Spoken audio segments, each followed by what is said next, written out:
आदरणीय साहित्य अनुरागी सर्जक श्रेष्ठ महानुभावहरू,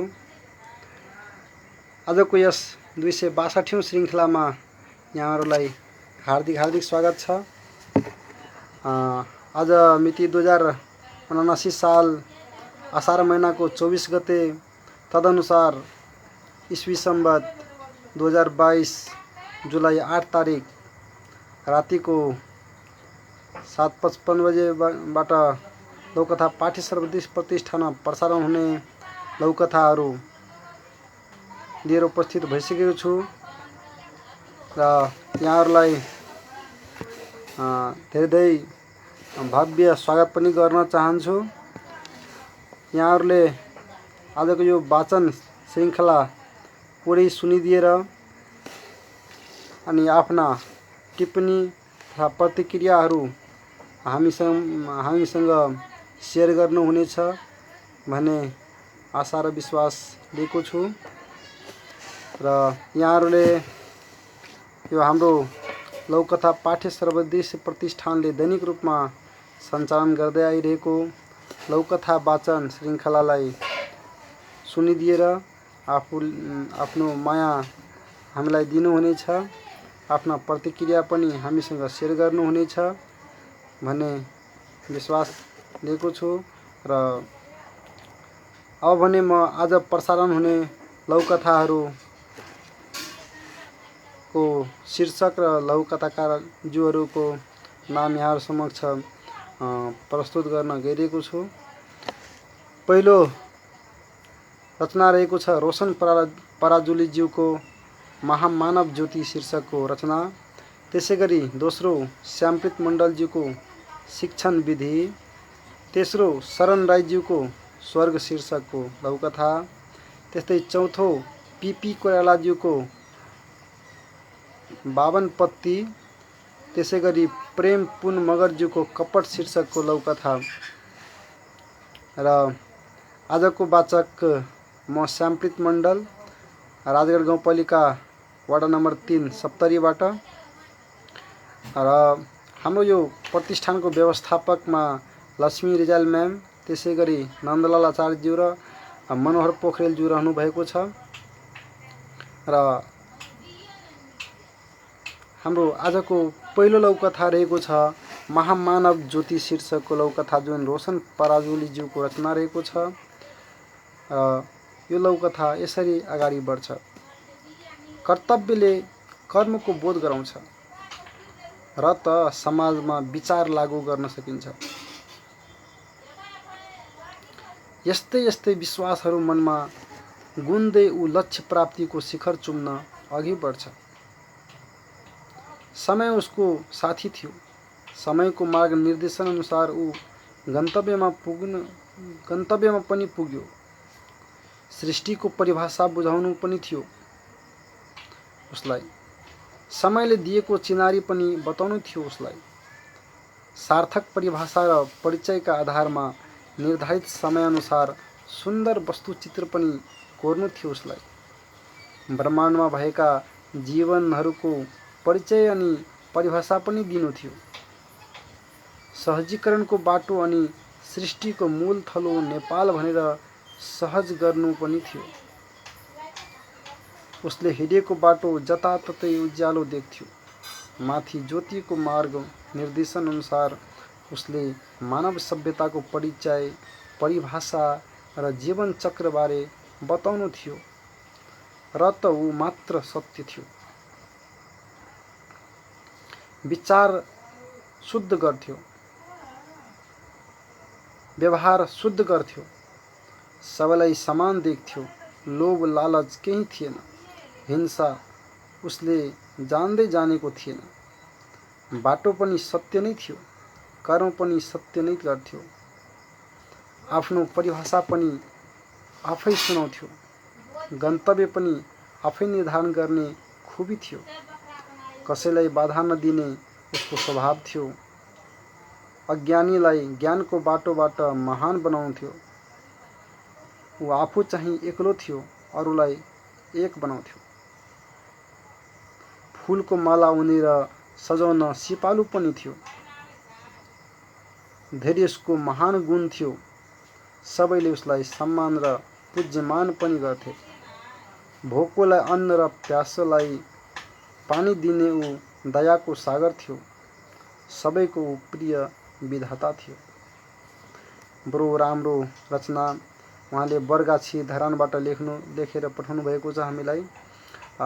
एकदमै सुन्दर रचना। यहाँ महामानव ज्योति शीर्षकको रचना रोशन पराजुलीज्यूको र कर्तव्यले कर्मको बोध गराउँछ र त समाजमा विचार लागू गर्न सकिन्छ भन्ने बुझाइरहेको छ।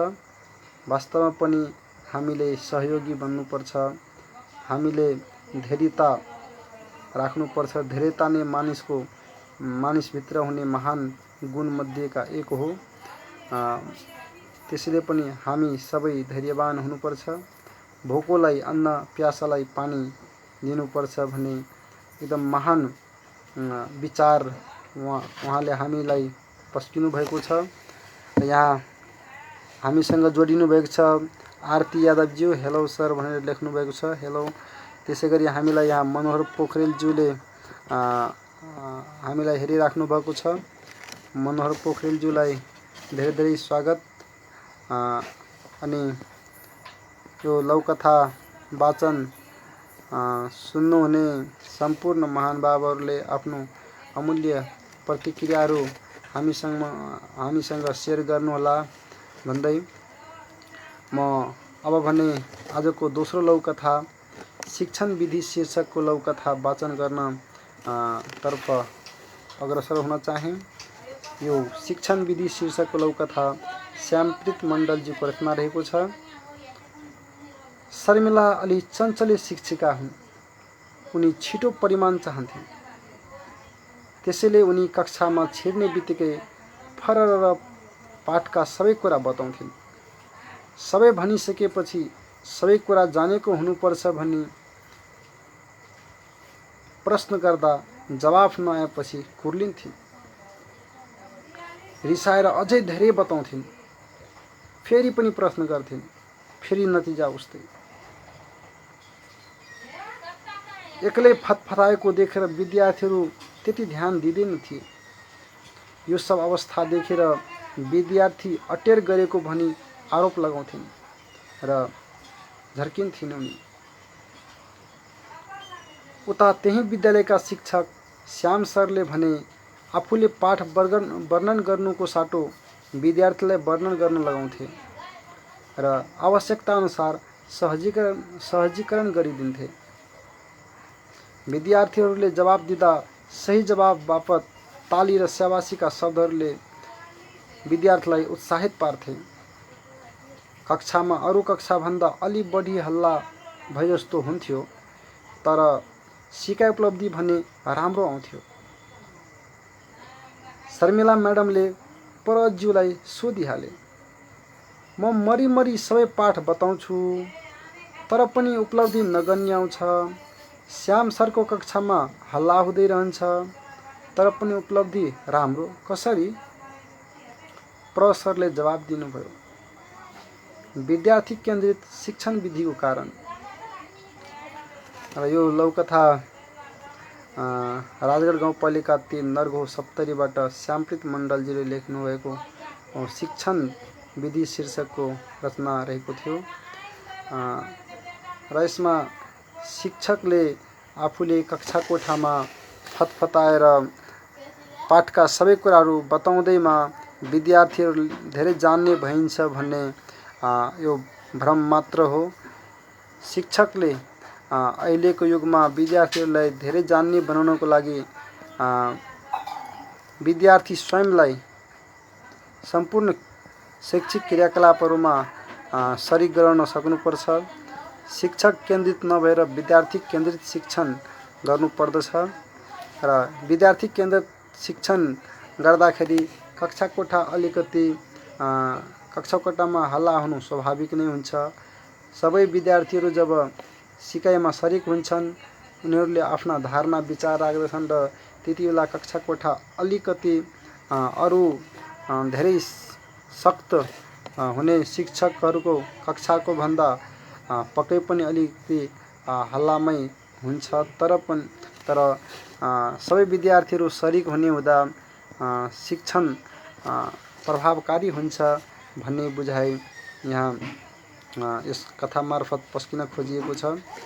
र तेस्रो लौकथा भने हाम्रो शरण राईज्यूको स्वर्ग शीर्षकको लौकथा रहेको छ। र उक्त लौकथा वाचन पूर्व यहाँ म यहाँहरूको प्रतिक्रिया लिन हेर्न चाहे। यहाँ मनोहर पोखरेलज्यूले नमस्ते भनेर लेख्नु भएको छ। नमस्ते सर। अनि हाम्रो यो लौकथा पाठ्य सर्वदृश्य प्रतिष्ठानले दैनिक रूपमा सञ्चालन गर्दै आइरहेको लौकथा वाचन श्रृङ्खला 262 सुन्दै हुनुहुन्छ। र यहाँहरूले हाम्रो यो लौकथा वाचन कार्यक्रमलाई सुनेर यो कथाहरूमाथि टिप्पणी गरिदिन पनि म हार्दिक अनुरोध गर्न चाहे। र अब भने म आजको तेस्रो लौकथा स्वर्ग शीर्षकको लौकथा वाचनतर्फ जान चाहे, जुन शरण राईज्यूको रचना रहेको छ। स्वर्गको बयान सुन्दा 10 काम थाती राखेर म पनि स्वर्ग हेर्न घुम्न जान्छु। स्वर्गमा प्रवेश गर्दा नै मैले सबैले जस्तो मन चिन्ते झोली पाउँछु। पाहुना साथ झोलीको बोली म तपाईँको साथी हुँ। साथ सहयोग मबाट स्वर्गमा पाउनु हुनेछ। यात्रा थाल्न अगाडि म विश्राम गर्न चाहन्छु। हरियो चौर, फुलहरू फुलिरहेका, पुतलीहरू उडिरहेका, फलफुलका बोटहरू लटरम्म, मनमोहक फलैचा बस्छु, सुँग्छु, श्वास फेर्दै आनन्दित भइरहेको बेला फलैचा केले बनेको होला? धातुको भए पनि मुलायम। म कोतार्न कोसिस गर्छु।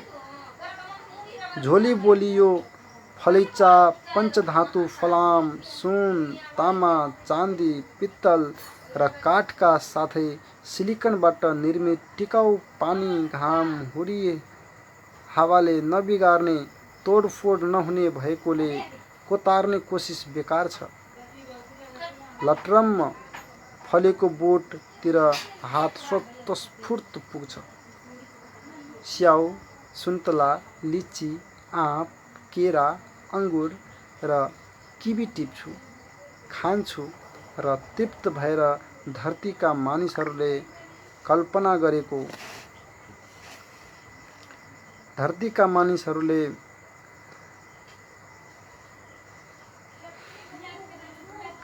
गरेको सुन, हीरा, मणिमाणिक्यले सजी सजाउ देवताहरूको दर्शन गर्न हिँड्न लागेको हुन्छु। झोली बोली फलैचा बसाएर फलफुलको उचित दाम तिर्नुहोस्। दाम? सोध्छु। हो। झोली बोली सुनेपछि भन्छु, मसित केही छैन। झोलीभित्र तपाईँले लेख्नुभएको पुस्तक छ। एउटा त्यो सङ्गमरमरको सुन्दर टेबलमा राख्नुहोस्। त्यहाँ निशुल्क केही पाइँदैन। हरेक माल सामान उपलब्ध छ। आवश्यकताअनुसार उपभोग गर्ने र क्षमताअनुसार उत्पादनमा सहभागी हुने यहाँ सबै समान छन्। आफूले लेखेको पुस्तकले तिर्न पाउँदा म खुसी हुन्छु। साहित्यिक पुस्तकको पनि मूल्य हुँदो रहेछ। पुस्तक राखिसकेपछि सम्झन्छु, म चिन्ते झोली साथी र सहयोगी। देवता, अप्सरा, परी, सिंहासन, दरबार हेर्ने मेरो इच्छा छ। झोली मलाई त्यता लैजानुहोस्। त्यस्तो यहाँ केही छैन। यहाँ सबै मानव, पशु, पन्छी र उद्भिद बराबर समान छन्। यहाँ पशु, पन्छी र बोट बिरुवा, रुख सब बोल्छन्। शाश्वत सार्वभौम भाषा सबैले आवश्यकता अनुसार उपभोग र क्षमता अनुसार उत्पादनमा योगदान गर्छन्। कोही बसी बसी खाने ठुलो सानो छैन, बरु तपाईँ यी सबैको बसोबास रहन सहन हेर्न सर्व आवास जान सक्नुहुन्छ। सर्व आवास उद्भिज पशु पंक्षी मानिस सब एकै ठाउँ, फूल फुलिरहेको चराहरूले गुडमा बचेर हुर्काइरहेका पशुहरू, घुमिरहेका मानिसहरू पनि शासक शासित साना ठुला नभएर सब समान, रमाई रमाई सबसँग मिलेर बाँचेका। अहो स्वर्ग यस्तो पो रहेछ। यहाँ बडो राम्रो र सुन्दर रचना स्वर्ग शीर्षकको रचना रहेको छ, शरण राईज्यूको रचना। अनि यो शरण राईज्यूको रचनामा यहाँ स्वर्ग त कस्तो ठाउँ हुँदो रहेछ भने जहाँ कोही सानो ठुलो हुँदैन, जहाँ हरेक व्यक्ति एक समान हुन्छ, कोही बसी खाँदैन, सबैले मेहनत गरी सबैले आफ्नो काम गरेर खान्छ। त्यस्तो ठाउँ पो स्वर्ग हुँदो रहेछ भन्ने कुरा आफ्नो लौकथा मार्फत हामीलाई पस्किनु भएको छ। अनि यहाँ हामीसँग आफ्ना अनुभवहरू साट्दै आफ्ना प्रतिक्रियाहरू अनुभवी शिक्षक श्यामप्रीतजीको अनुभवको लौकथा भनेर यहाँ शिक्षण विधि शीर्षकको लौकथामा माथि टिप्पणी गर्नुभएको छ। यहाँको यति सुन्दर टिप्पणीको लागि धेरै धेरै धन्यवाद। त्यसै गरी हेम पोखरेलज्यूले नमस्कार भनेर लेख्नुभएको छ। नमस्कार र यहाँलाई भव्य स्वागत पनि छ सर। त्यसै गरी रागटिप पराजुलीज्यूले लौकथा भनेर लेख्नुभएको छ।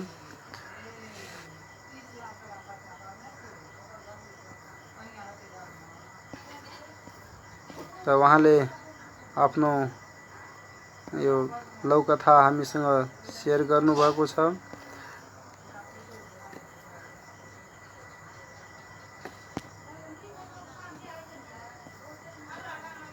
र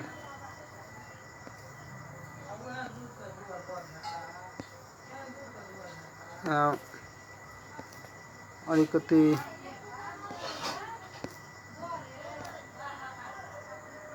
हामीलाई नन्दलाल आचार्यज्यूले पनि हेरिराख्नु भएको छ र यहाँलाई पनि धेरै धेरै स्वागत छ सर। त्यसै गरी दीपक राज यादव नमस्कार पूजनीय गुरु भनेर लेख्नु भएको छ। नमस्कार र यहाँलाई धेरै धेरै स्वागत पनि गर्न चाहे र यहाँहरूले आफ्नो अमूल्य टिप्पणी र प्रतिक्रियाहरू हामीलाई सेयर गर्दै गर्नुहोला। र अहिले भने म आजको चौथो लौकथा 52 पत्ती शीर्षकको लौकथा वाचनतर्फ जान चाहे र यो 52 पत्ती शीर्षकको लौकथा पीपी कोइरालाज्यूको रचना रहेको छ। पीपी कोइरालाज्यूको रचना यसरी अगाडि बढ्छ। म मोबाइलमा कल ब्रेक एप्सबाट तास खेल्दै थिएँ। काकाले एक्कासी घचघच्याउँदै भन्नुभयो, म आधा घण्टादेखि तेरो खेल हेरिरहेको छु।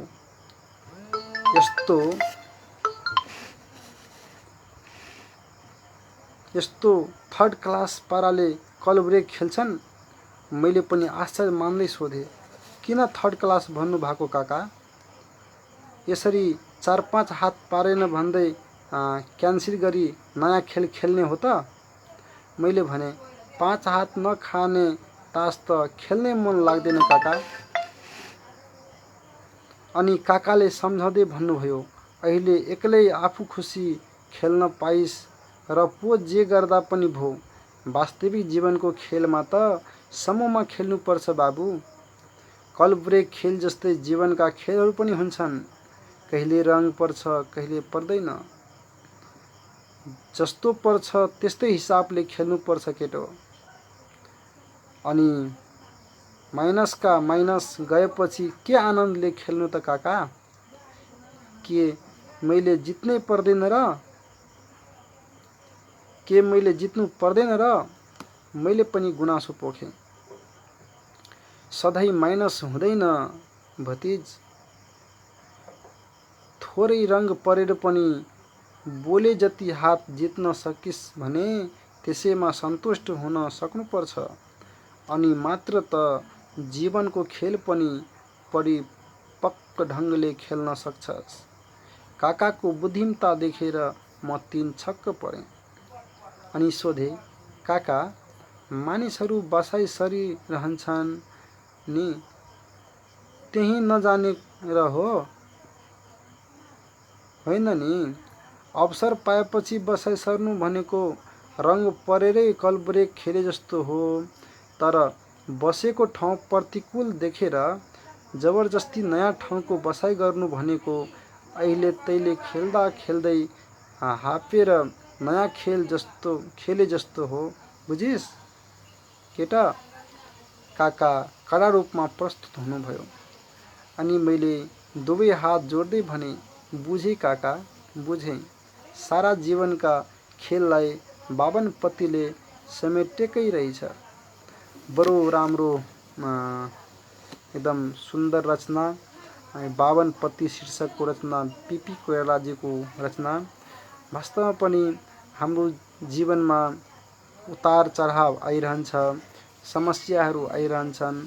समस्याहरू आउँदैमा त्यो समस्याबाट पर चाहिँ भाग्नु हुँदैन। यदि हामी समस्याबाट पर भाग्दै गयौँ भने हाम्रो जीवनमा कहिले पनि यस्तो दिन आउँदैन, यस्तो समय छैन कि समस्या आउँदैन। यदि हामी समस्याबाट भाग्दै गयौँ भने जीवनभरि भागेको भागै हुनुपर्छ। यहाँ कलब्रेक तास को उदाहरण दिएर जीवनको रहस्य बुझाउन खोजिएको छ। यस लौकथा मार्फत यहाँ पीपी कोइरालाज्यूले हामीलाई जीवनको रहस्य बताउनु भएको छ। र यहाँ नमस्कार छनौट समितिलाई धन्यवाद, मेरो लौकथा महामानव ज्योतिको निम्ति भनेर लेख्नु भएको छ उहाँले।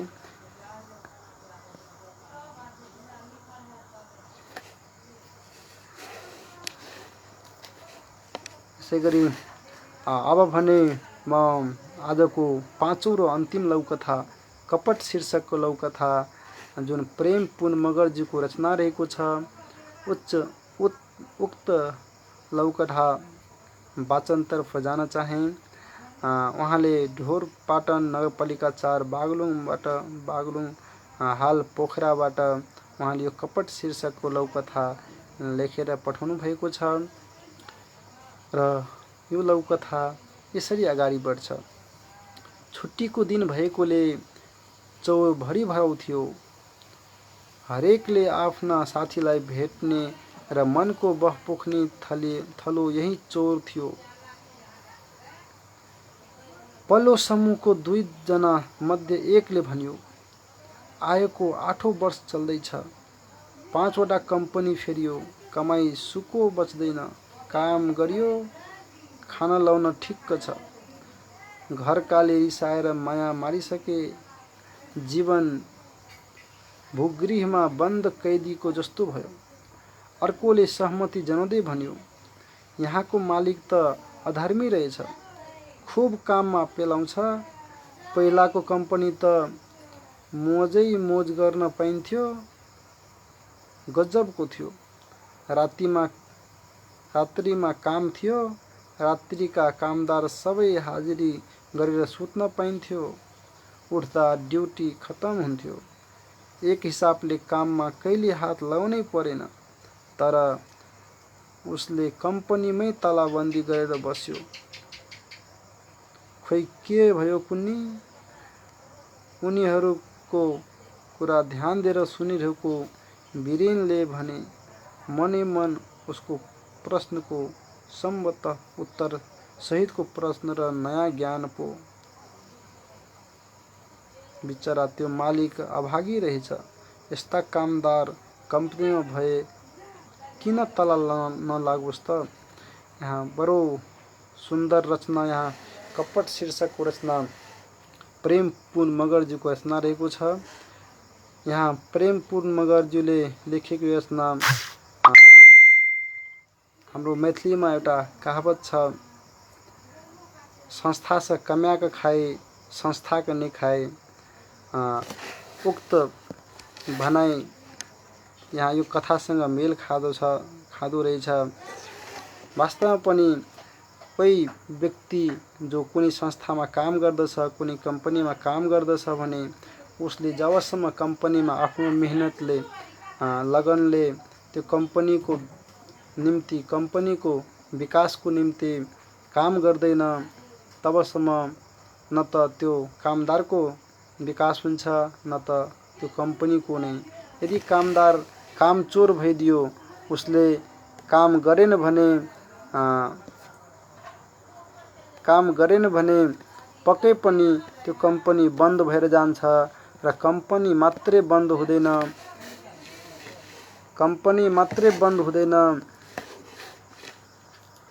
तर त्यो कम्पनीमा काम गर्ने अरू पनि कामदारहरूको ज्याला, उसले जुन कमाइराखेको हुन्छ त्यो ज्याला बन्द हुन्छ। कम्पनी बन्द भएपछि स्वतः नै कामदारहरूको काम गुम्छ। त्यसैले हामी जब कुनै संस्थामा काम गर्छौँ अनि त्यहाँ इमानदारीका साथ हामीले काम गर्नुपर्दछ र हामीले इमानदार भएर काम गर्यौँ भने कम्पनी, कुनै पनि संस्था बन्द हुँदैन र संस्थाको यदि हित हुन्छ, संस्थाले राम्रो कमाइ गर्छ भने पक्कै पनि हामीले राम्रो तलबमान पाउँछौँ। र यदि त्यस्तो गर्न सकिएन भने यो कथामा भने झै 4-5 कम्पनी फेर्नुको सिवाय अरू कुनै विकल्प रहँदैन। यस्तै सुन्दर विचार र धारणाले भरिएको लौकथाहरू सुन्नको लागि, श्रवण गर्नको लागि यहाँहरूले प्रत्येक दिन रातिको 7:55 बजे लौकथा पाठ्य सर्वदृश्यको फेसबुक लाइभ पेजबाट यहाँहरूले यो लौकथा वाचन श्रृङ्खला सुन्न सक्नुहुनेछ। र अब भने हामी छुट्टिने बेला भइसकेको छ। फेरि पनि हाम्रो भेट हुने नै छ भन्दै म यहाँबाट आजको यो लौकथा वाचन श्रृङ्खलाबाट ओझेल हुन चाहे। यहाँहरूको दिन शुभ बितोस्, शुभरात्रि भन्दै ओझेल भएँ। नमस्कार, शुभरात्रि, जय नेपाल।